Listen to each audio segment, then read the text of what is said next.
selamat siang untuk Pak Daniel.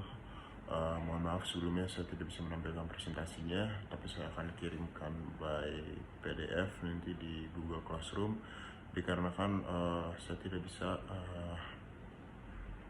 men-setting Google Meet-nya untuk direkam atau direcord.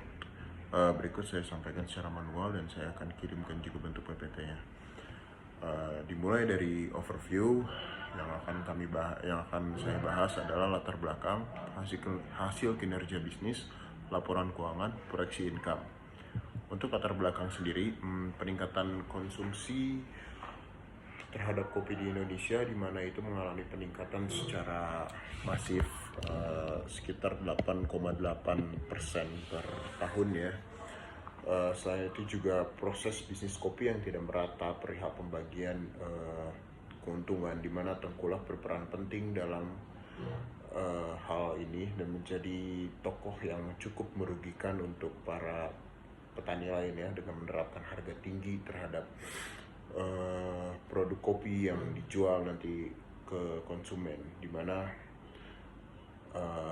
Tengkulak tersebut setelah menjual dengan harga yang tinggi hanya memberikan hasil yang tidak sesuai kepada produsen atau petani biji kopi tersebut. Selain itu juga saya akan membahas tentang perkembangan bisnis Kappa Culture, di mana dimulai saya sebutnya dengan Kappa Culture 2.0. Kami mulai terintegrasi dengan platform digital, atau kami mendigitalisasikan Kappa Culture ini menggunakan teknologi AI juga yang dapat mempermudah konsumen dalam pencarian biji kopi, atau sebaliknya juga memperlancar bisnis kami atau memperluas market pasar kami yang awalnya kami hanya berada di Bandung dan menjual di sekitaran Bandung dan sekitarnya, tapi dengan adanya platform tersebut kami bisa, dan yang kami harapkan kami dapat memperluas pasar kami terutama di Jawa Barat dan pulau-pulau di Indonesia lainnya.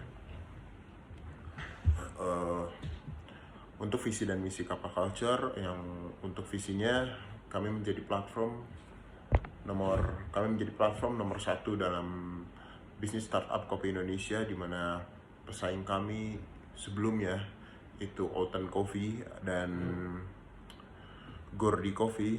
Mereka tidak lagi melanjutkan startup bisnis kopi ini karena mereka lebih fokus dengan yang pertama. Untuk Oten Coffee mereka lebih dalam penjualan alat biji kopi, walaupun itu secara platform digital juga. Dan untuk Gordi ID mereka lebih ke franchise coffee shopnya yang ada di Jakarta. Seperti itu. Untuk misinya sendiri, kami meningkatkan kesejahteraan para petani lokal serta memperkenalkan para petani lokal agar dapat dilihat oleh pasar kopi dalam industri global. Itu sebabnya kami bertahap mulai dari pembentukan platform digital ini. Kami dapat menyentuh memperluas pasar mulai dari Jawa Barat dan dari Bandung sekitarnya menjadi Jawa Barat dan sekitarnya, dan terus bertahap untuk sampai pada di titik kami dapat ekspor biji kopi tersebut gitu. Dan melalui teknologi AI ini pun sangat berperan penting sampai di titik ekspor, di mana para petani dibantu oleh kami juga dengan terjemahan dari AI. Kami pun dapat berkomunikasi langsung dengan customer-nya walaupun itu jauh di sana atau di luar negeri, seperti itu. Untuk struktur organisasi tersendiri, mulai dari ada CEO, di mana adalah saya sendiri, dan dibantu oleh beberapa shift yang lainnya seperti Chief Finance Officer, Chief Operational Officer, Chief Marketing Officer, dan Chief Technology Officer. Chief Technology Officer itu merupakan hal yang baru bagi kami karena kami ingin melakukan atau mendigitalisasi bisnis kami. Untuk apa sendiri, kami memiliki beberapa kinerja outcome ya. Yang pertama adalah market expansion, di mana kami memulai branding terhadap produk kami dengan mengikuti beberapa seminar kopi. Kami juga membuka tenan atau booth dalam event-event kejuaraan kopi yang terkenal di Bandung seperti Manual Brew Community dan Bandung Brewers Cup, salah satu contohnya. Untuk lainnya kami juga memberikan pelatihan bagi para barista serta para roster-roster terbaru, dibantu dengan beberapa partner kami yang sudah teruji dan tersertifikasi, yang disebut oleh kami adalah Digital Market Knowledge for SMA. Yang ketiga, kami juga bekerja sama dengan beberapa bisnis terkait untuk berlanjutan supply chain kami. Dan yang selanjutnya juga, yang keempat, kami juga menerapkan prinsip keadilan kepada para partner kami seperti para produsen dan para roastery atau pengolah biji kopi, agar secara adil yang dimaksud adalah dalam segi penjualan kami selalu mengarahkan para konsumen secara bergantian kepada para partner kami tersebut, seperti itu. Untuk laporan keuangan, yang dapat saya ambil kesimpulannya dari proposal bisnis, dari hasil laporan keuangan Kappa Culture disebutkan bahwa penggunaan AI sangat berperan dan mempermudah dalam kinerja bisnis, di mana kita bisa lihat juga pada tabel di atas adanya proyeksi yang positif, di mana tahun 2025 dapat mencapai target di 61.500.000 rupiah. Untuk bisnis model Canvasnya sendiri, saya menitik beratkan kepada channel dan key activities yang kami lakukan, serta revenue stream.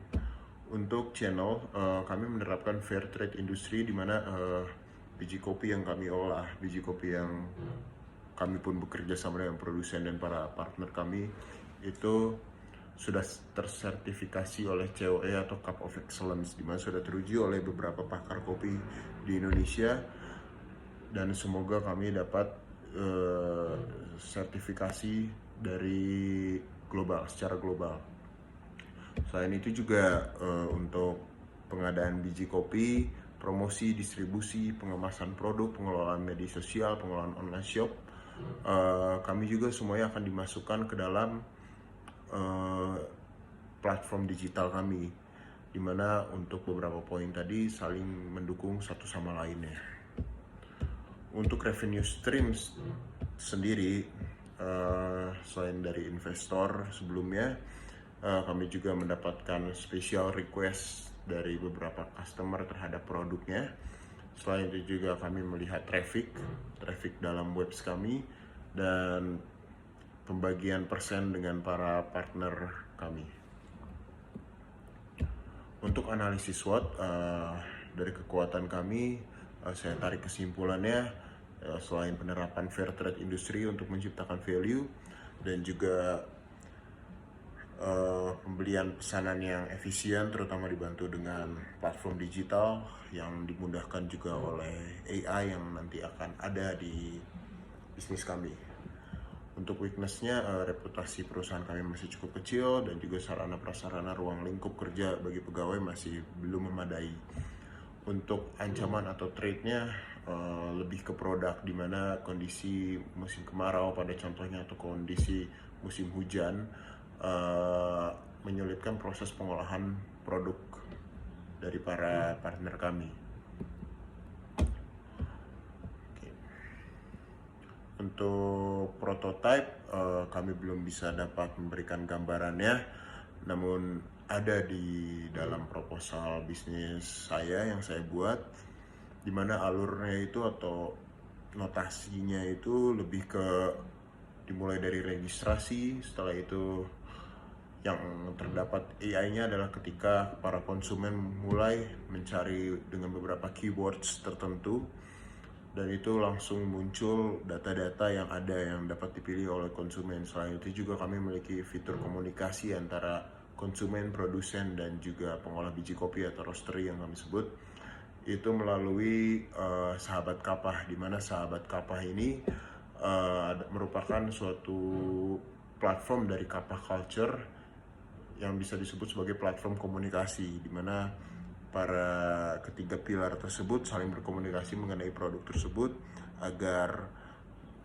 sesuai dengan tagline kami, di mana drink with value, di mana para konsumen dari Kappa Culture tidak hanya menikmati biji kopi itu saja, tidak hanya menyeduh biji kopi itu saja, tapi mengetahui value yang ada di dalam biji kopi tersebut. Seperti itu, sehingga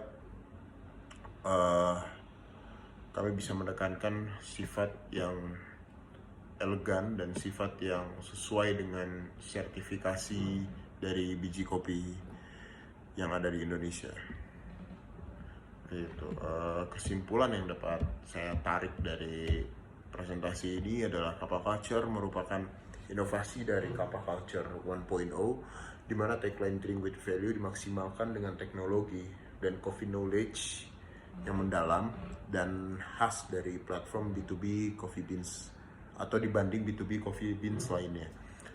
Yang poin terakhir adalah Kappa Culture 2.0 versi mobile app memiliki fitur layanan terbaru yang terintegrasi dengan AI, seperti halnya terdapat fitur diskon atau promo sebagai program marketing kami, serta networking dan event information feature yang dinamakan sahabat Kappa yang sebelumnya saya sebutkan. Kurang lebih seperti itu presentasi singkat dari saya. Mohon maaf jika ada kekurangan dalam penjelasan dan yang lainnya. Semoga semuanya dapat dijelaskan secara utuh melalui proposal bisnis yang saya buat. Terima kasih.